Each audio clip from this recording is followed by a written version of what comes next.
ML Sports Take brought to you by Batavia Downs Gaming and Camillus Golf Club. Hey, make sure you like this video and subscribe to my channel. And also, if you're around Central New York this summer, spring, fall, make sure you play Camillus Golf Club, the official golf course of my platform, the ML Sports Platter. Where do I begin? St. Bonaventure gets rocked by Kent State 75-56. I'm going to begin Sunday night. I'm going to begin on Monday. I'm going to begin with new life, new, fresh, just crisp air. Right? Because think about the regular season. Great start, inferior opponents, struggling in conference, goes off the rails, bad loss to LaSalle, changes things, typical road losses, offense is the same crap every single game, Noel Brown, the frustration, the RC isn't really a home court advantage anymore. All these things that we were riding the roller coaster on, right? All season, goodbye. New season, fresh season, postseason. All right, I can do this. Like, it's not the NCAA, but like all the disappointments and this and that and the other thing. Would you see another game? All right, the NIT comes out. And I don't care how you get in the NIT. It's an invitational tournament, NIL, portal. Without that stuff, teams say no anyway sometimes. Whatever. You get in. Bona and the NIT, a great history, more exposure on television, more apparel to sell, more concessions to sell. Fresh start. Great vibes are back. Local restaurants, another opportunity for a game night to sell booze and food. Fantastic. Fantastic. We're feeling better as fans. People covering the team, they get another opportunity. Alumni. Oh, wow. That performance? After you got fresh everything with the NIT logo on your court, all the tweets by the athletic department. Oh, it's all shiny. The RC, this, that performance. The alumni, by the way, paying for the students to go to the game, right? Another chance for the townies to show up to the game. The Reds looked like they were half empty. Crowd was brutal. And the Bonnies are down one at the half. Completely and utterly ugly on both ends of the floor. After a start for the ages. You could not have asked for a better start for the Bonnies. Right? Could not have, I mean, Davis misses the three. Council comes right down, bang, tone set, three-point shot. Brown, layup. Huh? Noah Brown? Already? Okay. Jones jumper, 7-0. Okay. Oh, wow. Another Noel Brown dunk. That makes it 9-2. Hinton makes a three. You're like 12-2. Oh, baby. You're just waiting for Hinton to shoot, 10 more threes because obviously he makes one and he thinks he's Steph Curry. 12-2. And that was the score from the 16:39 mark all the way down to the 14:26 mark. Blogna makes a free throw, right? They make a layup. Hinton makes another three-pointer. Then they make a layup. Still 16-6. And then all of a sudden, like, where's the offense? Council makes another three. I get it. That makes it 19-10. And then they exchange layups. Chance Moore still, again, not enough touches in this game, in my opinion. And then it's like 22-14, then 16, then 18, then 20, and you're like, Brown makes a jumper, Gillespie with a dunk. Then they tie it with a jumper. Then they take the lead with a three, and you're like, oh, God. And then Council makes another jumper who, again, you can't ask more out of him. Moore makes the dunk. They get a jumper, and it's a one-point game. But you didn't feel good, did you? Right? Because at the half, how many times have we seen it this year going into the half where, and this was the number one reason why Bonaventure lost this game, in my opinion. I thought it was lost in the first half and into the bulk of the beginning of the second, where they just waste so many offensive possessions. You're wasting opportunities. You are not maximizing your chance to execute offensively. The ball movement is not there. It's the Council dribbles. Here comes the double team. Can you guess it? That the double team is going to come on Council? I bet you can. Raise your hand if you've seen that before. I mean, the offensive possessions in the first half, they're just wasted. I mean, it's like, Moore has a terrible turnover. How about Noel Brown in the middle goes like, he decides to as soon as the weak side defender comes over, one of two things is going to happen. Brown's either going to shoot it and miss off balance, or he's going to turn the ball over. Got a wide open winger. I think to the right it was Council. It was first to his right, and then it was to his left. He could have just kicked wide open. And there was another possession in the second half where he had the same exact thing happen, and Bologna was wide open, and he just didn't pass it to him. So these wasted possessions, keep going to Brown, keep going to Brown. Let's see just what happens. Guys aren't moving.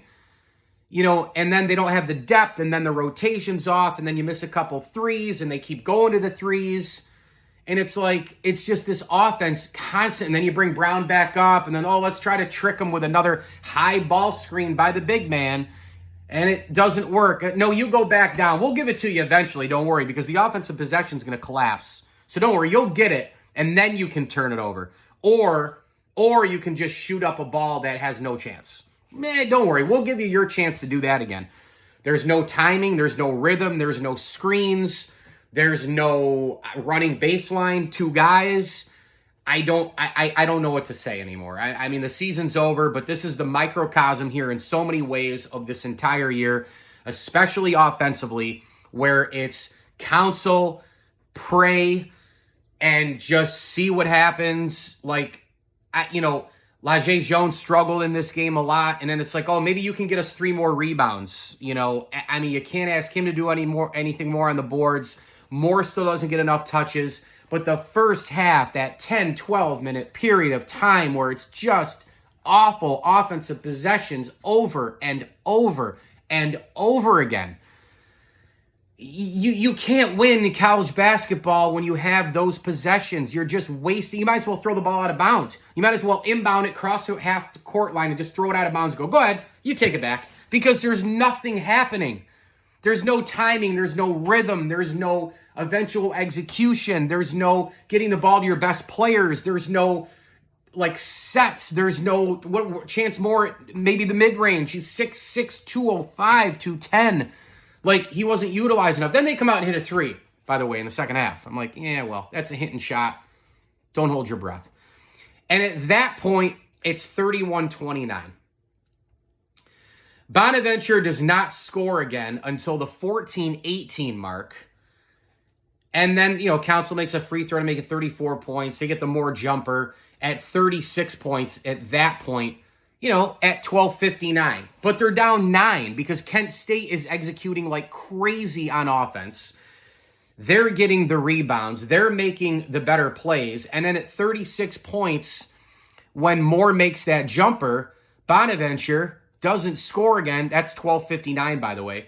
They don't score again until a Brown free throw at 10:25. They got a Brown layup at 10:04. But it's a 14-point game at that point. Again, 2-3 minutes, 3-4 minutes, 4 minutes. When you add that up, that's half of the half. They're at the 10-minute mark there, and they're down by 14 points. And that's when I sent a text message to my man Dan Davidson, and I said, I'm done. I'm done. The unthinkable. Mike Lindsley turning off Bonnie's basketball. The unthinkable. Out of pure and utter frustration. Knowing full well that I cannot watch another offensive set. I cannot watch another dump down to Noel Brown. I cannot waste Chance Moore's. I cannot watch more wasted Chance Moore opportunities. I cannot watch these guys who are gassed out there because of no depth from the entire regular season. And I know injuries and blah, blah, blah. But again, we know the situation. The microcosm of the entire year. Flashing before our eyes from the golden flashes on the other side, dominating St. Bonaventure in every basketball way. Rebounding, hustle, depth, execution, offensive IQ, scouting, coaching, length of the starting 5. I was done. I was done. Right after Brown made that layup, I was out.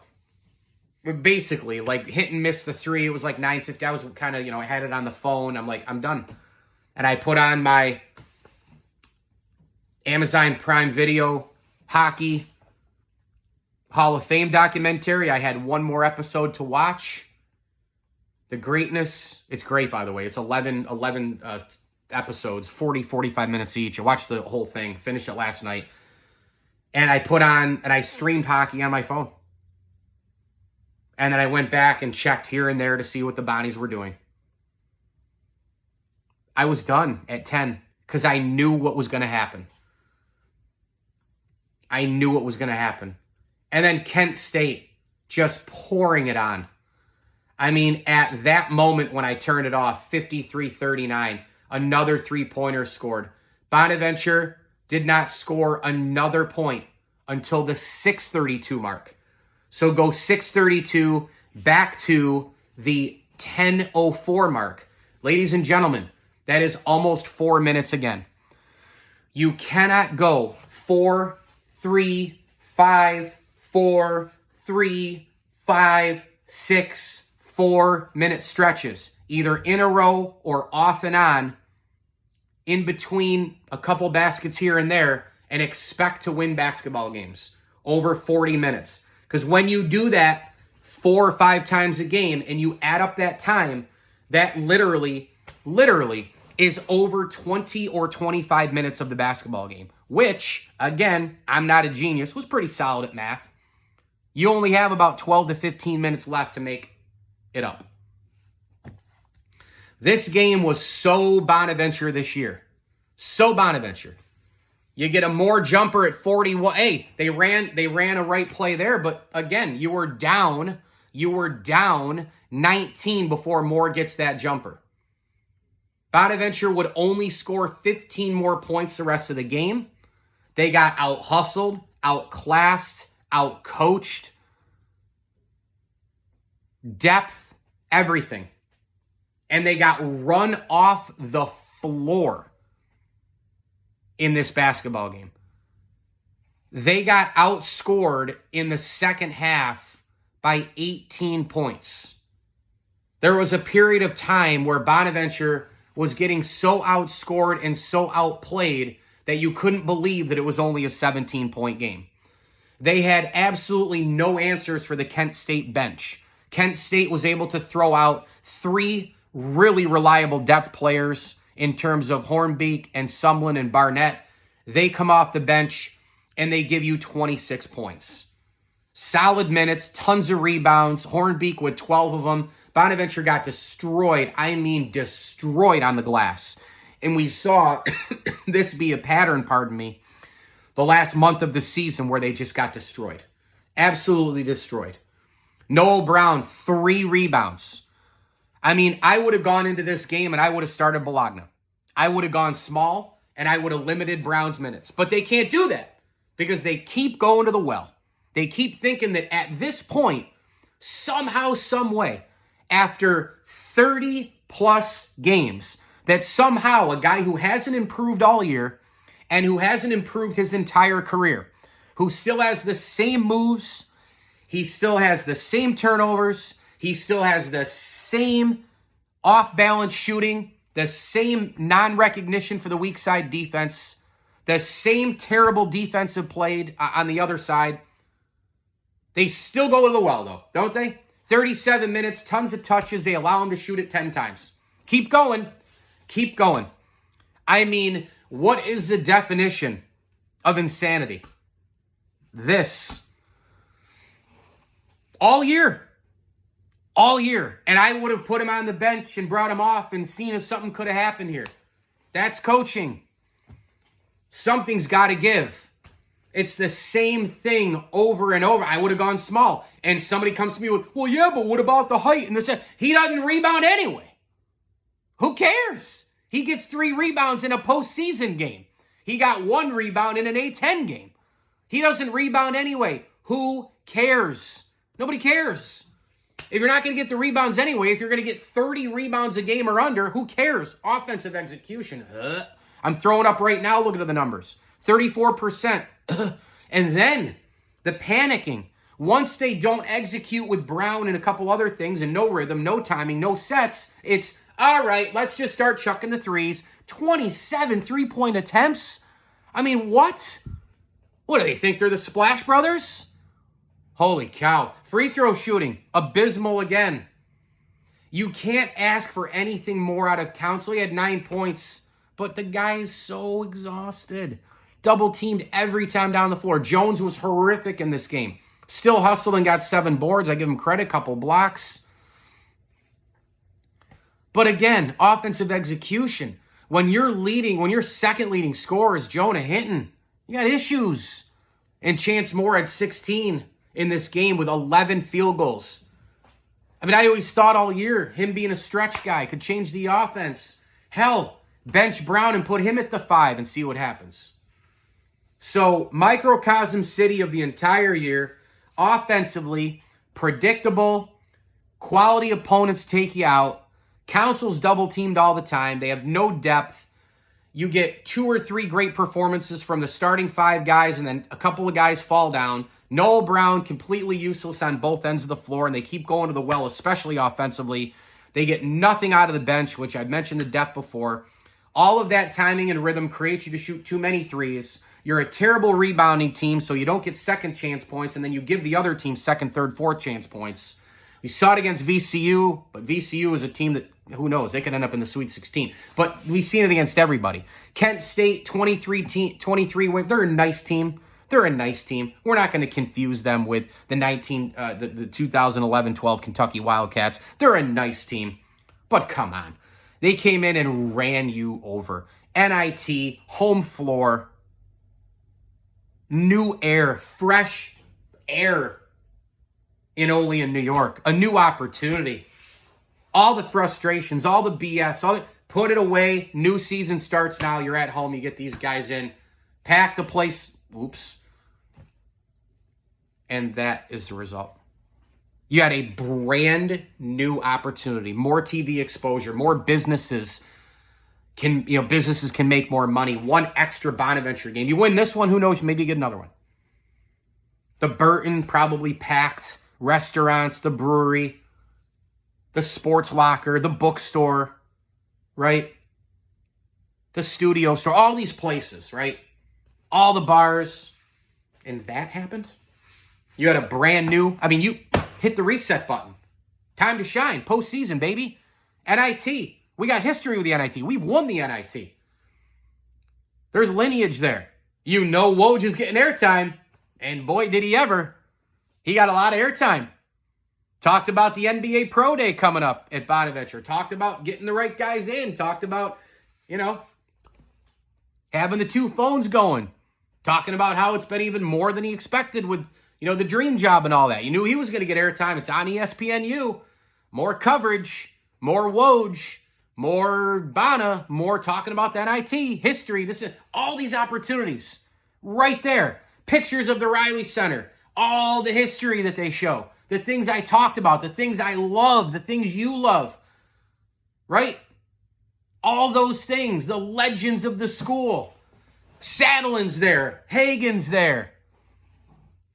We're doing the Bana thing again. It's the NIT. The banner gets added. We saw that on Twitter. Can't wait to add this baby. Adding another year to this baby, we heard on the... Oops. Ugh. Losing at home to Kent State by 19 points. Wow. I'm going to do one more video before the end, and that'll come later today, and it's going to be, I almost went 20 minutes here, but it's going to be on the schedule thing that I told people a lot, like, what do you do in the future if you're Bana? Like, is it A10? Is it MAC? Is it this, that, and the other thing? NIL portal, can't keep up financially, facilities. If things start to change and you're not in the A10, how do you schedule? I'm going to get into, like, and if this is who they are and they stay in the A10, like, what's the schedule supposed to be? Because they booked a lot of weak teams, and it doesn't seem to matter because how do you get an at-large at this point? And I'm nervous because did we just see this year, outside of a luck time here, luck time there, couple chances here, couple chances there, meh, and it turns out I'm going to go over 20 minutes. But is this year what we just saw, regardless of schedule, in the non-con being easier, not easy, nothing's easy, easier, but is this more of the ceiling of the program? Is this now the norm?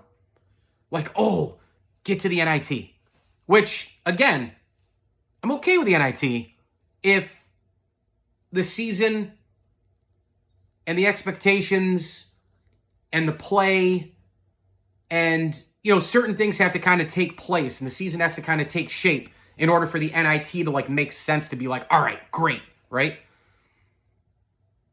NCAA, like, maybe you want a surprise run, you win the A10 tournament. NCAA, you have, like, an Ironman 2.0. I mean, you're ranked. Your expectation is to get there. You know, like, you have to, like, look at each season's different, obviously, and you have to look at it as a case by case. If you're going into the season with everybody back, the best roster in the A10, you're ranked, you're like, all right, this has to be a tournament team. And then you don't make it, then you make the NIT, and you do the whole thing with running through the Power Fives and that. Like, it didn't, I still would have rather made the NCAAs, right? So you get what I'm saying. Like, every season has its own expectation, its own roller coaster, its own grind, its own story to tell. So therefore, if, like, you end up in the NIT, that's why, like, this year, you knew this wasn't a tournament team at large, and you knew they definitely, because of their depth and all their issues, they weren't going to win the A10 tournament. That the NIT seemed like okay. Once they got in, you were like, all right, like, there's new air to breathe here. There's a new thing. Vibes are back. What? That happened? Like, that's what's so disappointing for me, is that you had, like, a new feeling. And I was okay with the NIT when I woke up yesterday morning. I was okay with the NIT when I woke up on Monday morning. You know?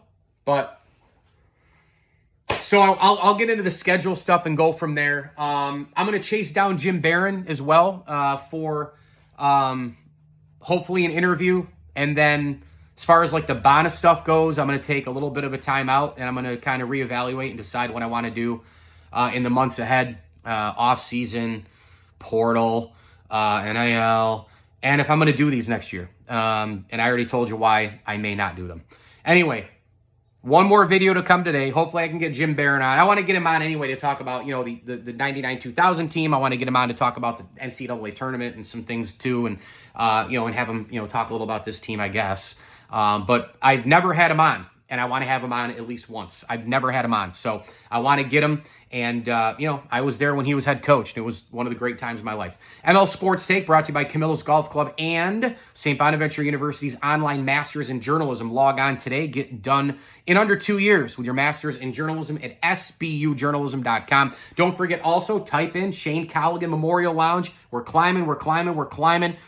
It'll come right up. Donation, even $5, that helps right there. The Shane Colligan Memorial Lounge. I think we're around 80%, so come on, baby. One more month and a half. Push towards that end goal, and let's get that baby done. St. Bonaventure's season is over. They get waxed at the RC by Kent State, 75-56. As I always tell you, enjoy the games.